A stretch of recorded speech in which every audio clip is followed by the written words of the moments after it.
আউযুবিল্লাহি মিনাশ শাইতানিৰ ৰাজিম। বিসমিল্লাহিৰ ৰহমানিৰ ৰহিম।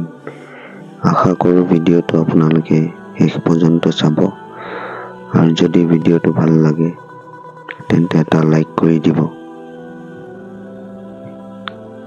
বন্ধুসকলৰ সৈতে শ্বেয়াৰ কৰি দিব, আৰু মোৰ চেনেল ইছলামিক চাবক ছাবস্ক্ৰাইব কৰি দিব। লগতে কাষত থকা বেল আইকনটো টিপি দিব, যাতে মোৰ সকলোবোৰ নতুন ভিডিঅ'ৰ নটিফিকেশ্যন আপোনালোকে পায়। পবিত্ৰ কোৰাণ কি? প্ৰশ্ন: পবিত্ৰ কোৰাণ কি? ই কি নামেৰে পৰিচিত? উত্তৰ: কোৰাণ হৈছে শেষ নবী হজৰত মুহাম্মদ সাল্লাল্লাহু আলাইহি ওয়াসাল্লামৰ ওপৰত আল্লাহে অৱতীৰ্ণ কৰা শেষ ঐচ্ছিক কিতাপ। ফিৰিষ্টা জিব্ৰাইল আলাইহিছ ছালামৰ জৰিয়তে আল্লাহৰ তৰফৰ পৰা ওহী আৰু ইলহাম হিচাপে অৱতীৰ্ণ হোৱা বাণী। আল্লাহে কোৰাণ সম্পৰ্কে কৈছে, এই কোৰাণ মই অৱতীৰ্ণ কৰিছোঁ আৰু মই ইয়াক কিয়ামত পৰ্যন্ত সংৰক্ষণ কৰিম। আন ঠাইত কোৱা হৈছে, এইখন আল্লাহৰ বাণী, ই কোনো মানুহৰ ৰচনা নহয়, নাইবা কোনো জিন বা জ্যোতিষীৰো উক্তি নহয়, আৰু ই কোনো কবিৰো কাব্যিক কল্পনা বা ৰচনা শৈলী নহয়। যদি তোমালোকে এই সম্পৰ্কে সন্দেহ কৰা, তেন্তে ইয়াৰ অনুৰূপ এখন কিতাপ ৰচনা কৰি আনা, অথবা ইয়াত থকা মাত্ৰ 10টা সূৰা অথবা মাত্ৰ এটা সূৰা নাইবা মাত্ৰ এটা আয়াত ৰচনা কৰি আনা, যদি তোমালোক সত্যবাদী হোৱা। কিন্তু তোমালোকে এইটো কেতিয়াও কৰিব নোৱাৰা।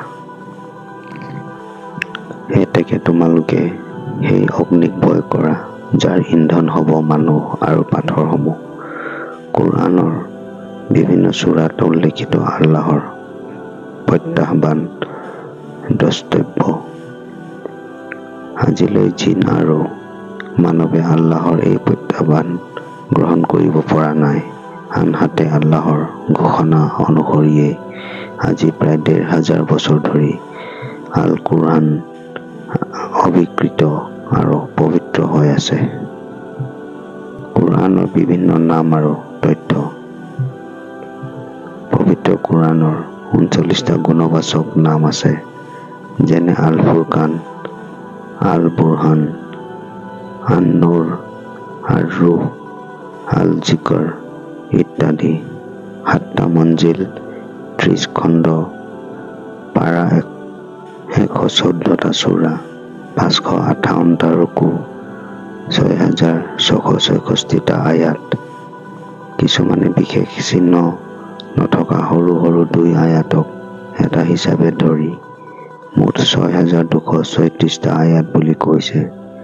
77436টা শব্দ, 14টা সিজদাৰ আয়াত আৰু 29টা সূৰাৰ আৰম্ভণিত হুৰুফে মুকাত্তাআত আছে। প্ৰিয় দৰ্শক, আজিৰ ভিডিঅ'টো ইমানেই আছিল। পৰৱৰ্তী আকৌ এটি নতুন ভিডিঅ' লৈ আপোনালোকৰ মাজত উপস্থিত হ'ম। লগতে চেনেলটো ছাবস্ক্ৰাইব কৰিব নাপাহৰিব। আসসালামু আলাইকুম। আল্লাহ হাফিজ।